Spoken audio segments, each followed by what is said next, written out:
I struggle with depression and anxiety. I would have to say I realized it about 2 years ago. I noticed the mood swings. Like, one day I'd be up and the next day I'd be down. Feeling like I don't want to go out in public.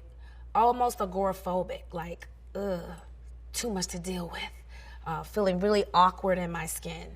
Feeling out of sorts, and just down, like Debbie Downer, like a dark cloud.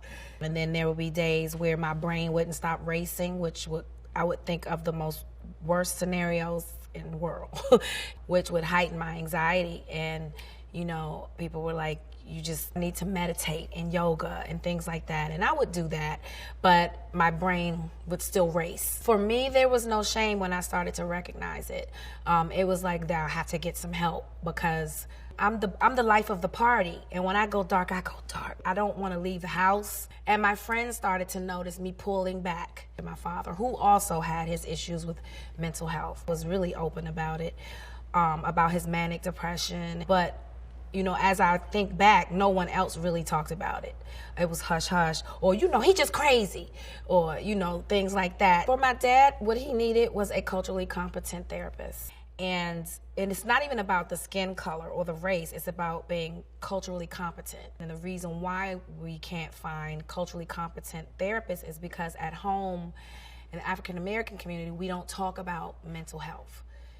It's a stigma surrounding it. And when you have no one to talk to, what a person usually do is they will try to self-medicate. We're just not allowed to be vulnerable. We have to be strong all the time. This is 400 years of damage, 400 years of trauma that we have not dealt with. And the way we deal with it is be strong. Put on a strong face. Nothing's wrong with you. You don't have mental health. You're not gay.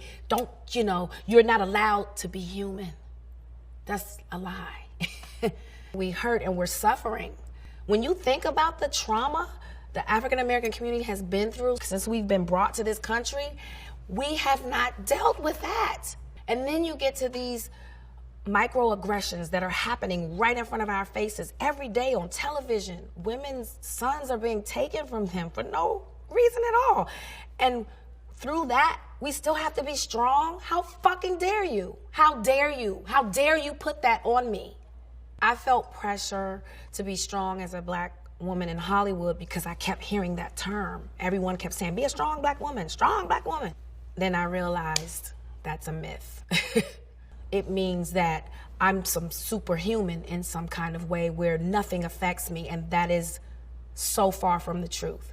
Sometimes I don't want to be strong.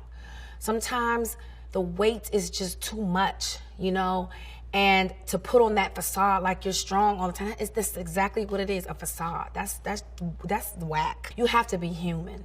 And human means you're vulnerable. And human means you're layered.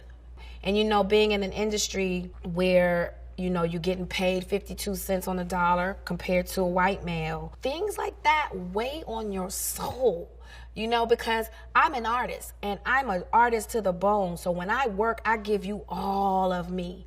And to know that all of me is only worth 52 cents on the dollar of what he's getting paid, that hurts. A lot of that stuff started weighing on me and sort of like dimming my light. And I had to just get control of it. And what I started to do was started making me feel good about it is not keeping it in and talking about it, because if you talk, maybe things will get fixed. I felt such a relief when I finally said it publicly. Like, I suffer from this. People it was an outpour.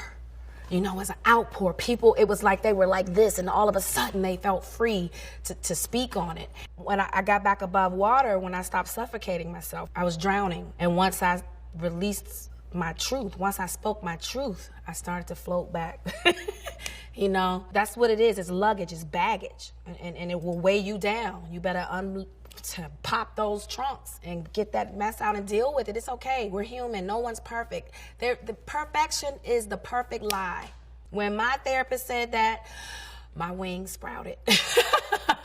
The pressure of trying to be something perfect, which doesn't exist, is crazy.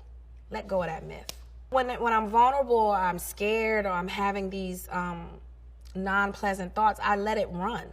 Because if you muffle it, it's only going to resurface again. So you have to kind of let it run and play out like a faucet. Just let it run until the water runs out, and then when it's you pick yourself back up. Because your mind will play tricks on you. I talk to myself, and I think more people need to talk to themselves because you work things out. And it's not, people can call it crazy, whatever. I even catch myself doing it in public, and I have to stop.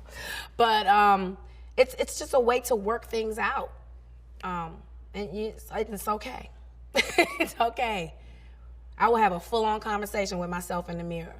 When you have issues and you have no one to talk to, and the walls are closing in and the voices are getting too loud, what I notice is people will start to self-medicate because you want to feel good, right? So then they turn to alcohol, they turn to drugs, and we're seeing this with the youth a lot. I'm a celebrity, and at this point, everybody kept asking me, do you have a charity? And I really couldn't find anything that I was passionate about, and then I was like, this is it. You know what I mean? Because this is something I'm really passionate about. This is something that is a necessity for me. And I said, we have to break this cycle of keeping our mouths closed. So I called my best friend, who also has a lifetime of suffering with anxiety, and that's when we decided to birth the Boris Lawrence Henson Foundation, named after my father. So I think he'd be really proud. I felt such an urgency to do something. I felt like it was my mission to give back to these children because they're having coping issues. And so my foundation is what we're trying to do is we're trying to get these babies while they're kids. So we infiltrate the school. We get counselors in there who can see a child dealing with a traumatic situation at home, because these kids come to school from trauma, from traumatic situations at home, and we expect them to learn and sit down and focus. I'm speaking up now because we are facing a national crisis. I want people to know that it is okay to seek help for mental health. There is nothing wrong with it. You go to the dentist, don't you? You go get your yearly checkup. Better check on your mental.